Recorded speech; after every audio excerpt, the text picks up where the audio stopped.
सो मेरा नाम है चेतन वशिष्ठ और आप लोग देख रहे हैं CV06 व्लॉग्स यानी कि हमारा सबका चैनल। तो आज हम जाने वाले हैं नेपाल के रोमांचक सफ़र पे, जिसमें ट्रैकिंग भी होने वाली है और बहुत मज़ा भी होने वाला है, दोस्तों के साथ फन भी होने वाला है और साथ ही साथ सब जगह की डिटेल भी होने वाली है। तो ये सफ़र शुरू होता है हमारा दिल्ली से। दिल्ली से हम जाते हैं नेपाल के बॉर्डर के लिए।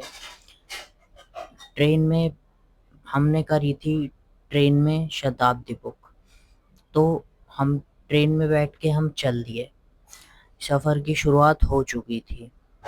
सफ़र में सबसे खौफनाक चीज़ क्या होती है ट्रेन के सफ़र में, कि हम रेस्ट कैसे करेंगे, वॉशरूम कैसे जाएंगे। लेकिन हमारा ये कुछ नहीं था, क्योंकि हमारे साथ हमारे बहुत सारे दोस्त गए थे, फैमिली गई थी। हम कम से कम 20 लोग गए थे, लेकिन हमको कोई तकलीफ़ नहीं हुई वहाँ पे। उसके बाद ट्रेन रुकी एक जगह, 2-3 घंटे के लिए रुक गई। ट्रेन हो गई थी लेट, हम हो गए थे परेशान और सुबह के तब बज रहे थे 6 बजे ट्रेन रुकी एक स्टेशन पे। उसके बाद वो चली 8 बजे। हम बहुत ज़्यादा हो गए थे परेशान, लेकिन हमने परेशानी को करा साइड और हमने बहुत सारी वीडियो शूट करी ट्रेन की, अलग-अलग एंगल से वीडियो शूट करी। और हमारा जो कोच था ट्रेन में, वो H1 कोच था, मतलब जो कैबिन वाला कोच होता है ना, वो वाला कोच था हमारा। तो हमें ज़्यादा कुछ तकलीफ़ नहीं हुई।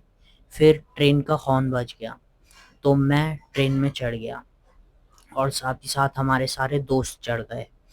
फिर उसके बाद हम चल दिए नेपाल के लिए। फिर हम धीरे-धीरे ट्रेन अपना रास्ता तय कर रही थी नेपाल की तरफ, और दिल्ली दूर जाता जा रहा था, नेपाल पास आता जा रहा था। तो धीरे-धीरे हम पहुँचते जा रहे थे नेपाल।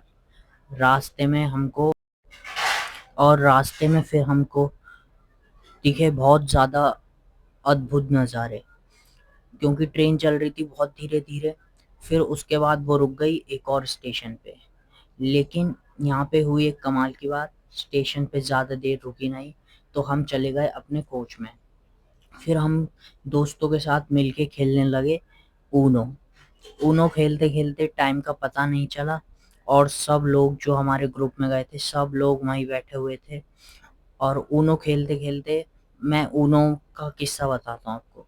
हमने पूरे ट्रिप में, जो पूरी ट्रिप थी, हमने ट्रेन की पूरी ट्रिप में सिर्फ ऊनो खेल के अपना टाइम बिताया था। लेकिन जो ऊनो का गेम था, वो बहुत ज़्यादा इंटरेस्टिंग है, आप लोग को सीखना चाहिए। अगर आप पहले से ही सीखा हुआ है तो आपको पता होगा कितना इंटरेस्टिंग है।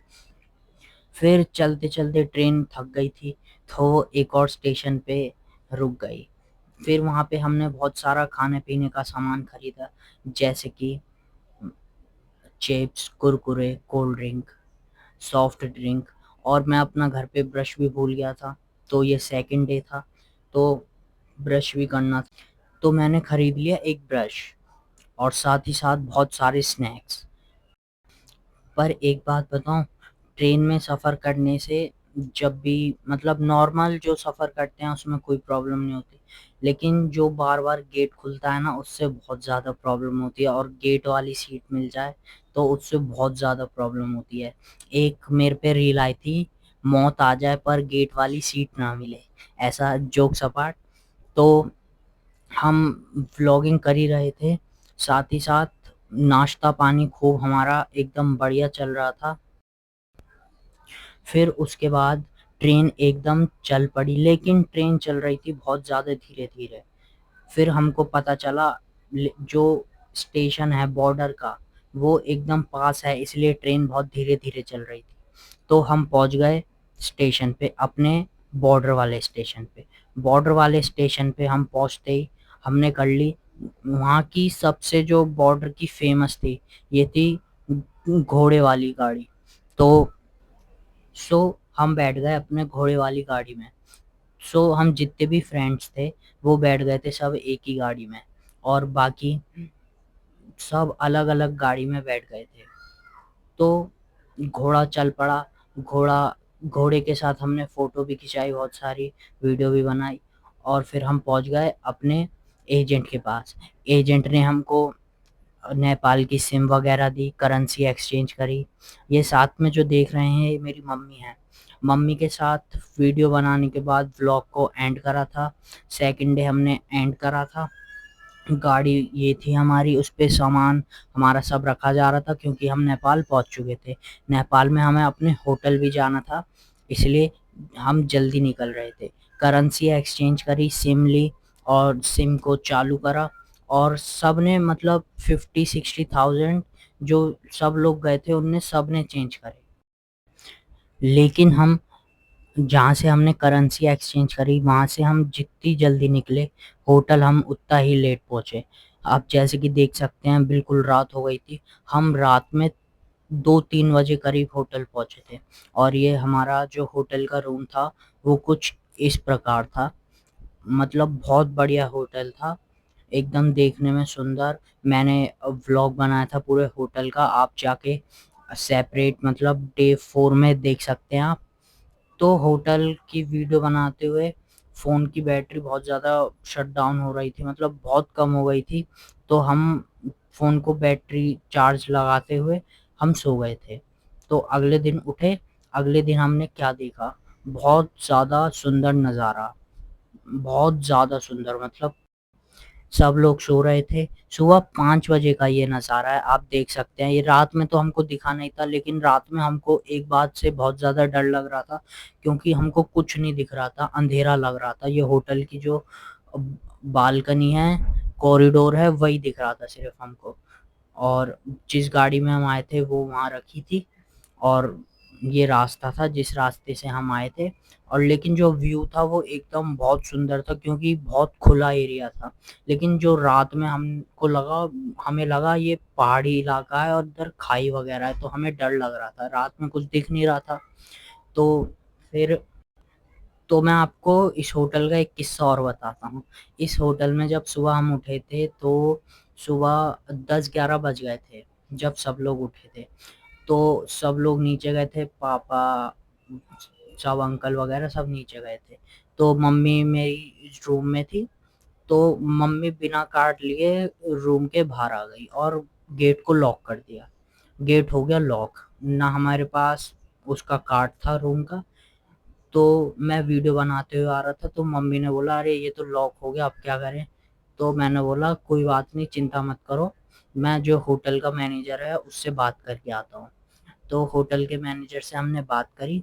वो जो दूसरी की होती है जो सब रूमों में यूज़ हो जाती है, तो वो लेके आया। फिर हमारा रूम उसने खोल दिया। फिर उसने बोला कोई बात नहीं, आपको कोई दिक्कत परेशानी हो तो आप मुझे कभी भी बुला सकते हैं। तो इस तरीके से उस होटल में हमारा 2 दिन का स्टे था। तो हम सब निकल चुके थे, सब अपना सामान पैक करके। आप देख सकते हैं व्यू, ये अगले दिन की सुबह का व्यू है। तो सब लोग निकल चुके थे, और जो मैंने आपको कहानी सुनाई थी ना वो अब की कहानी थी, मतलब मैं ही बुलाने जा रहा था। और फिर मैंने देखा यहाँ तो मतलब 3-3 लिफ्ट लगी हैं, तीनों बिजी थी। तो मैंने सोचा सीढ़ी के रास्ते जाके देखते हैं। सीढ़ी भी बहुत अच्छी थी। तो जब तक जो मैनेजर था वो रूम खोल रहा था तब तक मैंने सोचा एक अच्छी सी वीडियो बना लेता हूँ, वीडियो शूट कर लेता हूँ। और साथ ही साथ और एक बात आपको और बताऊं, ये पता नहीं कौन है, पता नहीं वीडियो में बार बार आने की कोशिश कर रही थी। तो मैंने भी सोचा कोई बात नहीं, दे देता हूँ माइक एक बार, कोई बात नहीं, फेमस होने की वो इच्छा भी पूरी हो जाएगी। तो मैंने कैमरा फिर ले लिया था और फिर हम चल दिए थे अपने नेक्स्ट डेस्टिनेशन की तरफ। नेक्स्ट डेस्टिनेशन जो थी हमारी वो तो आपको आगे ही पता चलेगी। लेकिन हम सब एकदम बढ़िया से तैयार हो गए थे। ये मेरा आउटफिट था, आप चेक कर सकते हैं। ब्लू कलर की पैंट थी, शूज़ थे और ऐसी मतलब टी-शर्ट थी। मैं जितनी भी टी-शर्ट ही लेके गया था, सारी टी-शर्ट लेके गया था मैं ट्रिप पे, एक भी शर्ट लेके नहीं गया था।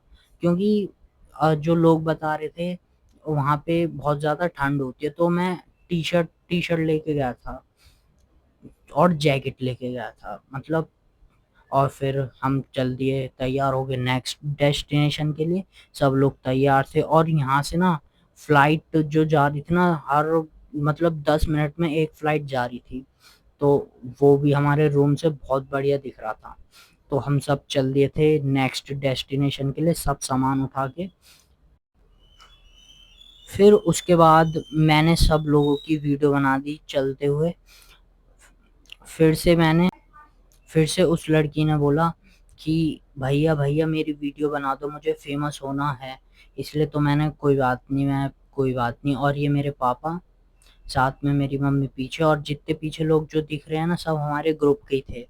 तो हम सबसे पहले पहुंचे थे, बॉर्डर क्रॉस करने से पहले जानकी जी का जो महल है ना, उसमें पहुंचे थे। जो जानकी जी का महल के सामने जो कॉरिडोर है वो बहुत ज्यादा बड़ा है, मतलब बहुत ज्यादा बड़ा। और वहाँ पे तरह-तरह की मतलब कॉरिडोर में तो मतलब ये मान लो 4-5 दुकानें थी, जिसने मतलब ज़मीन पे लगा रखी थी, किसी ने थोड़ा-सा टेबल लगा रखी थी, ये दुकानें थी। लेकिन जो मार्केट था बाहर कॉरिडोर के, वो एकदम बढ़िया में वो मार्केट था।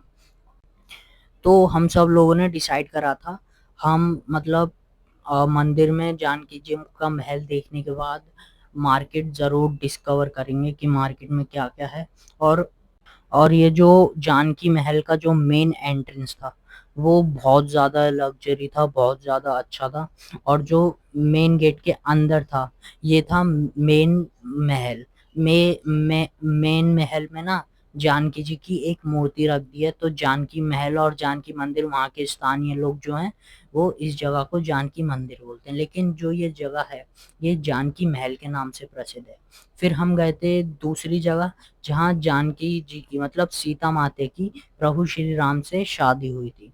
तो उस जगह ये सब लोग अंदर मतलब जो मेन मंदिर था वहाँ चले गए थे, और जहाँ शादी हुई थी वहाँ चले गए थे। तो मैं बैठ गया था इस पेड़ के नीचे ठंडी ठंडी हवा में। और सामने था एक तालाब, बहुत मज़ा आ रहा था, बहुत अच्छा लग रहा था। आपको एक बात बताता हूँ, आप हंसना मत। तो ये जो सीन लग रहा था ना, वो ढोलकपुर में बड़ा सा पेड़ है, भीम वगैरह बैठते हैं वहाँ पे, तो ये बिल्कुल वैसा ही सेम लग रहा था। तो मैंने सोचा एक्सपीरियंस लेता हूँ। बस इसके आगे पीछे सब चेयर लग रही थी, और बहुत बड़ा जो तालाब था वो वहाँ पे। हमने जो वहाँ पे जो दुकानें थी, हमने पूछा था उनसे कि मैंने उनसे पूछा था कि ये तालाब गहरा है कि मतलब ऐसे ही है। तो उन्होंने बोला ये तालाब बहुत ज़्यादा गहरा है, इसकी गहराई अब तक नापी नहीं गई है। और फिर मैंने तालाब के पास जाके ना देखा भी था, बैरिकेड्स लगे हुए थे। लेकिन वहाँ के जो बच्चे थे, स्थानीय बच्चे, वो उसमें स्विमिंग कर रहे थे, उनको तो आता है। फिर हमको ना एक बहुत स्वीट सी आंटी मिली थी, हम आगे चले गए थे। तो बहुत ज़्यादा स्वीट सी आंटी मिली थी, वो मतलब नेपाल के कल्चर की थी, नेपाली आंटी थी। उनने बहुत अच्छा वेलकम करा। उनके घर के आंगन में ना एक लीची का पेड़ था, और ये उनका घर है। और हमने पूछा आप मतलब काम क्या करते हैं आप, है ना? तो उनने बोला हमारा चार्जिंग स्टेशन है। और एक बहुत बड़ी बात, जो नेपाल में है ना, चार्जिंग वाली गाड़ी ज़्यादा चलती हैं, ई कार बहुत चलती हैं।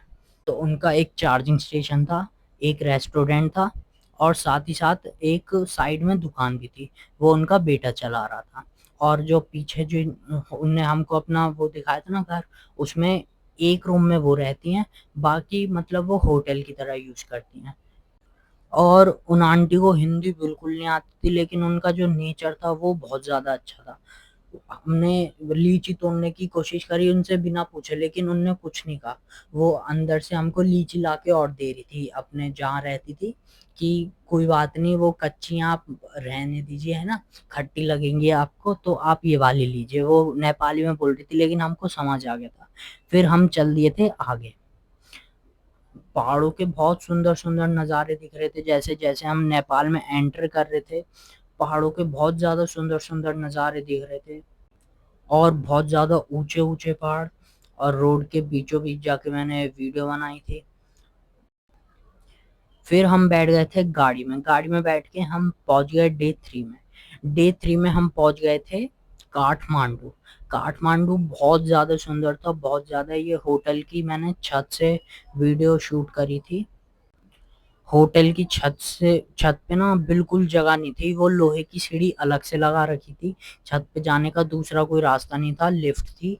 लिफ्ट से उतर के जो लास्ट फ्लोर था उस पे उतर के लिफ्ट से लास्ट फ्लोर पे उतर के 2 फ्लोर उनने अलग से लोहे की सीढ़ी लगा रखी थी।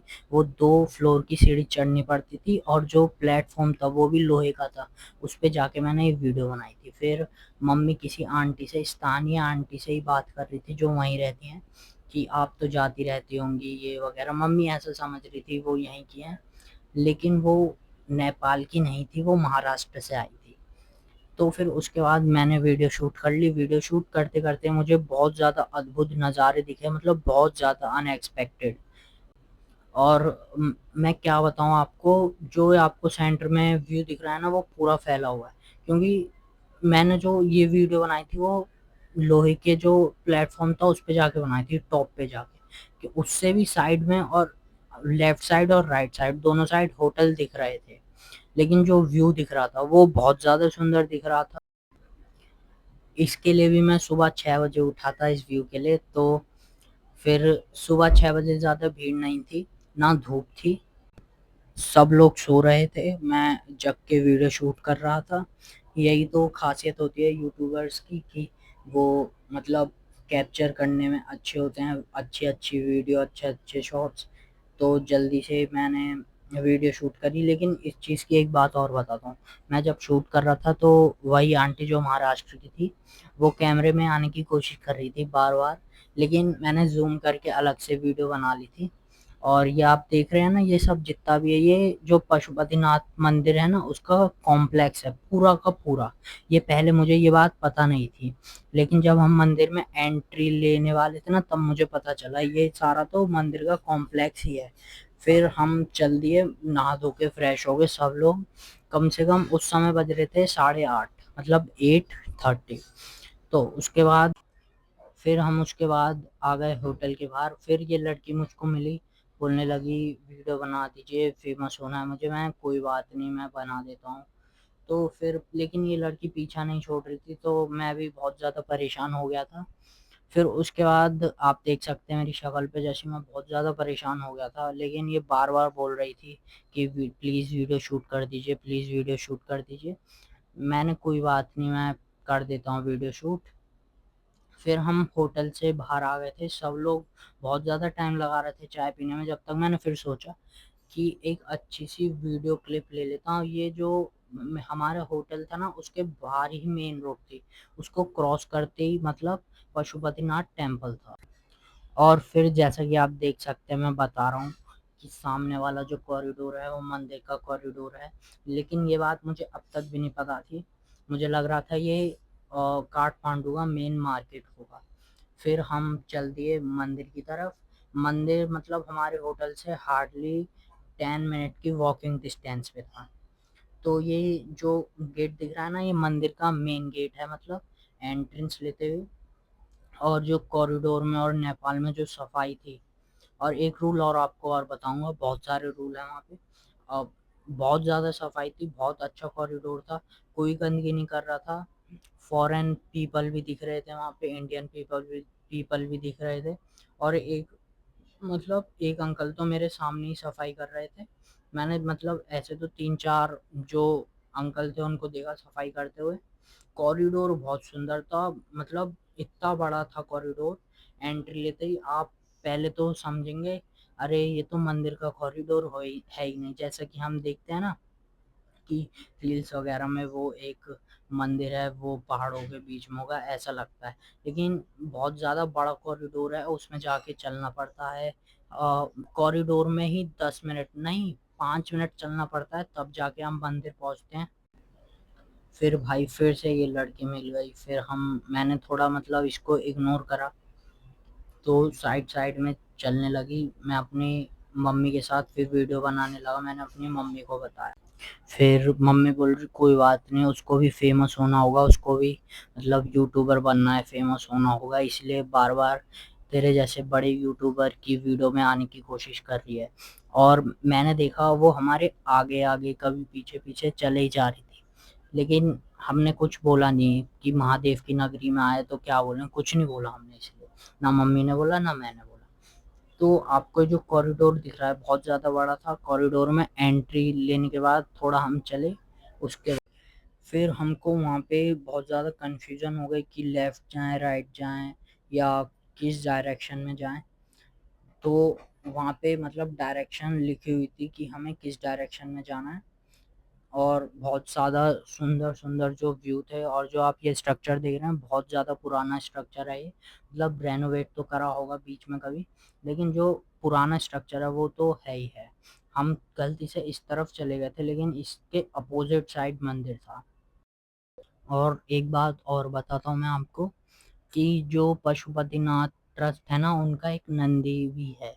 वो नंदी को छोड़ देते हैं, सुबह 6 बजे छोड़ देते हैं और शाम को 10-11 बजे मतलब उसको वापस ले जाते हैं, उसको खाना-पीना खिलाते हैं। फिर यही रोटेशन में चलता रहता है, 6 बजे छोड़ देते हैं। फिर हम गए, बहुत फिर हमने देखा महादेव जी की बहुत अच्छी पेंटिंग बन रही है दीवालों पे। और मंदिर के लिए तो हम भूल ही गए थे, और इतने सुंदर-सुंदर व्यू लग रहे थे वहाँ पे हमको। फिर हमारे पेरेंट्स ने हमको बुला लिया कि मंदिर भी जाना है, वीडियो बाद में बना लेना। ये आपने देखा होगा रील्स में, ये है ना सिनेरियो। तो ये मेन गेट है, इसमें आगे ना बैरिकेड लगी थी कि इसके आगे आप लोग फ़ोन नहीं ले जा सकते। मतलब आप पॉकेट में तो रख सकते हैं इस फ़ोन को, लेकिन वीडियो शूट बिल्कुल अलाउड नहीं है। अगर वीडियो शूट करते हुए पकड़ेगा या किसी गार्ड ने देख लिया, किसी भी मंदिर के उस पुजारी वगैरह ने देख लिया, तो आपके ऊपर फ़ाइन लगेगा। इंडियन में 25,000, और नेपाली में शायद मुझे पता नहीं है, इतना ध्यान नहीं है। तो दर्शन करने के बाद दर्शन बहुत ज़्यादा अच्छे हुए, लेकिन एक चीज़ आपको बताऊँ, जो गर्भगृह है और शिवलिंग जिसमें दिखती है, उसमें बहुत ज़्यादा अंधेरा करके रखते हैं लोग। मतलब बहुत फ़ोकस करके देखना पड़ता है तब जाके महादेव जी दिखते हैं। फिर ये देखिए वो वाला जो नंदी मैं आपको बता रहा था, सुबह 6 बजे छोड़ देते हैं और 11 बजे ले जाते हैं। तो ये नंदी बहुत ज़्यादा फ्रेंडली था, कुछ कह नहीं रहा था ये नंदी। तो हमने, मम्मी ने, पापा ने और जितने भी हमारे ग्रुप के लोग थे, सब लोगों ने इसके साथ वीडियो बनाई, फ़ोटो खींची। ये मेरी मम्मी मुझे बोल रही थी। उसके बाद मेरी मम्मी ने मुझसे बोला कि मेरी भी वीडियो शूट कर दे, कि मंदिर के लिए मैं वीडियो एंड करूँगी तेरे व्लॉग में, कि आप लोगों का थैंक यू वीडियो देखने के लिए। तो मेरी मम्मी को मैंने स्क्रिप्ट बताई थी, लेकिन मम्मी अपने मन से कुछ भी स्क्रिप्ट बोले जा रही थी, जो मन में आ रहा था मम्मी के वो बोले जा रही थी। तो मैंने, कोई बात नहीं, मैं मम्मी है। तो मम्मी ने बहुत सारा बोला कि मेरे बेटे की वीडियो देखिए, आपको पता है ना माँ का प्यार वही। तो मेरे बेटे की वीडियो देखिए, लाइक करिए, शेयर करिए, सब्सक्राइब करिए। फिर हम वीडियो को एंड करने के लिए तैयार थे। तो हम चले गए फिर नेक्स्ट डे 4 में। डे 4 में ज़्यादा कुछ नहीं था।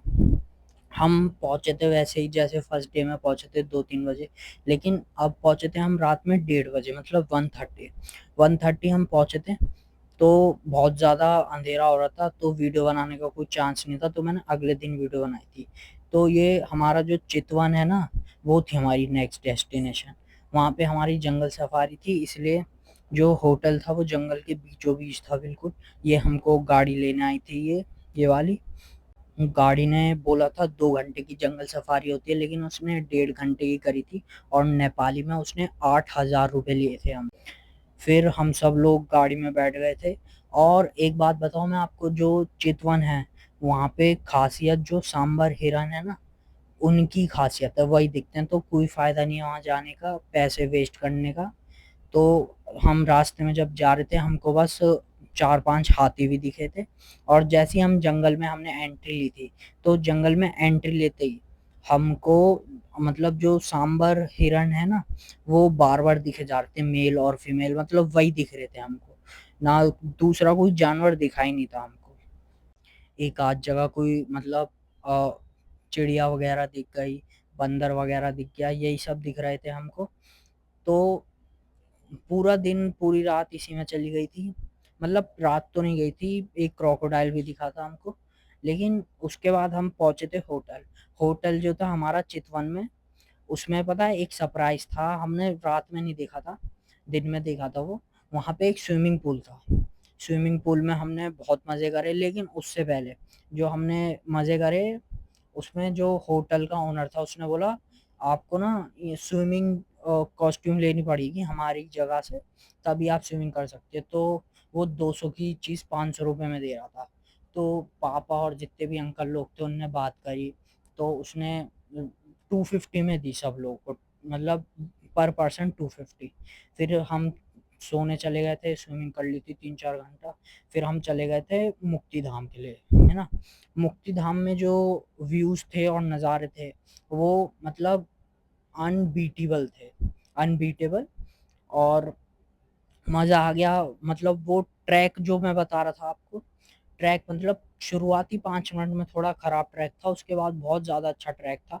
मंदिर बहुत ज्यादा अच्छा था, मैंने तो पहली बार देखा था, रील्स में भी मैंने देखा था कभी, लेकिन मुझे ध्यान नहीं आया। तो रील्स में दिखाते थे बिल्कुल भीड़ नहीं होती, लेकिन यहाँ जाते ही बहुत ज़्यादा भीड़ थी। और फिर हमने वीडियो शूट वगैरह करी। फिर मुझे पता चला वहाँ जो 108 कुंड देखते हैं ना हम रील्स वगैरह में, वो मुक्ति धाम की 108 कुंड है। तो ये आप देख सकते हैं 108 कुंड। इसका जो बहुत ज़्यादा ठंडा पानी था, माइनस में था इसका कुछ पानी ठंडा। तो इसमें और हम जो नहाए थे ना, हम 4-5 बार नहाए थे, क्योंकि हम पहली बार गए थे वहां पे, तो हमको मजा आ रहा था नहाने में। हम तो 4-5 बार हम 108 धार में बार बार घूम रहे थे, बार बार घूम रहे थे। फिर जो वहां पे 2 कुंड बने हुए हैं, उसमें भी हम मतलब जितनी बार 108 धार में गए उतनी बार उसमें गए, 4 बार 108 धार में गए थे, तो 4 बार उस कुंड में गए हम।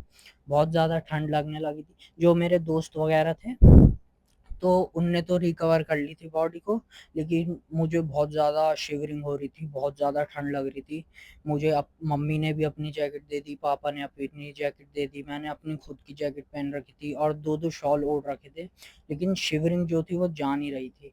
फिर 1 घंटे बाद आग जो वहाँ लगी रहती है उसके पास खड़ा हुआ, तब जाके मेरी रिकवरी हुई। फिर सेम डे हम रात में 8:30 या 9 PM तक हम पहुंच गए थे अपने होटल। होटल होटल हमारा था एल्पाइन करके था हमारा होटल।